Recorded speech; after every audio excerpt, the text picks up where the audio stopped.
Pemirsa, banjir yang melanda Desa Pancasari beberapa waktu lalu akhirnya menyita perhatian banyak pihak. Sebelumnya, untuk menangani hal tersebut, pemerintah Kabupaten Buleleng telah membangun sodetan untuk menampung kapasitas air yang lebih besar. Begitu pula Pansustrap DPRD Provinsi Bali turun ke lokasi diakhiri dengan penyegelan beberapa fasilitas di Bali Handara.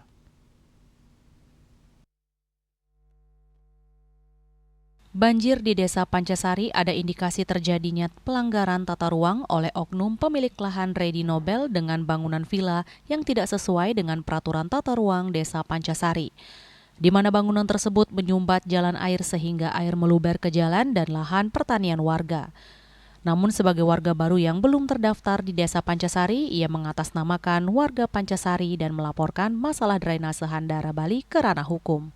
Sementara di sisi lain, warga setempat telah bergotong royong untuk membuat saluran air dan dibantu dana CSR dari Handara Golf and Resort Bali. Anggota DPRD Buleleng Wayan Indrawan menyayangkan langkah Redi Nobel tersebut. Ia menegaskan aliran drainase yang kini dipersoalkan bukanlah hal baru. Menurutnya jalur air tersebut sudah ada sejak lama sebagai jalan alami aliran air menuju Danau Buyan. Bahkan kawasan Pancasari sejak dahulu dikenal sebagai wilayah langganan banjir, terutama setiap awal tahun saat curah hujan meningkat. Bahwa banjir itu dari dulu, tiap tahun kita berlangganan. Itu dari karena alih fungsi lahan, ada sedimentasi, ada curah hujan yang memang debit air yang memang banyak sekali. Dan saya sebagai wakil rakyat sangat terima kasih terutama kepada masyarakat kami dinas terkait, dari anggota DPR juga, dari Dapil Buleleng sudah datang sini untuk ikut berpartisipasi dengan bencana-bencana yang kemarin terjadi.